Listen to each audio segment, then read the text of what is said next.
welcome signage of Barangay Indaluyan. Isang makasaysayang araw ang naganap sa matagumpay na isinagawang turnover ceremony ng Barangay Welcome Signage bilang bahagi ng Quick Impact Project ng Retold Community Support Program ng RPSB Team Igbaras nito lamang ikatatlo ng Disyembre taong kasalukuyan sa Barangay Indaluyan, Igbaras, Iloilo.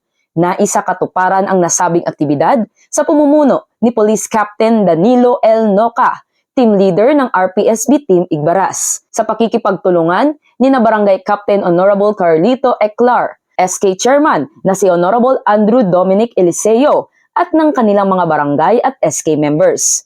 Kasama rin sa programa ang mga pribadong taga-suporta tulad ng Good Grips Construction ng Maasin at ang Esquariasa Family na nag-donate ng lupa para sa proyekto. Nakipagtulungan din ang lokal na pamahalaan ng Igbaras at iba't ibang volunteer organizations tulad ng KKDAT, PYAP at Women's Association. Ayon kay Police Captain Noca, ang bagong Barangay Welcome Signage ay sumisimbolo ng pagkakaisa, kultura at mainit na pagtanggap ng Barangay Indaluyan sa kanilang mga bisita.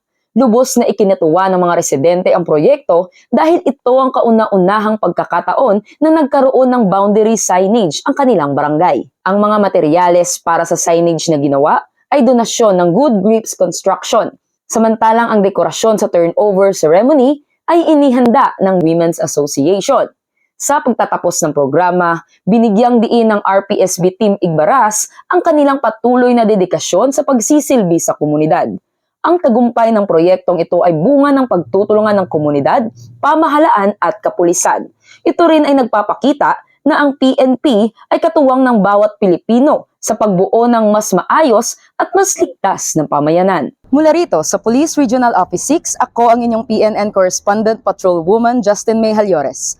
Alagad ng batas, tagataguyod ng Balitang Pulis.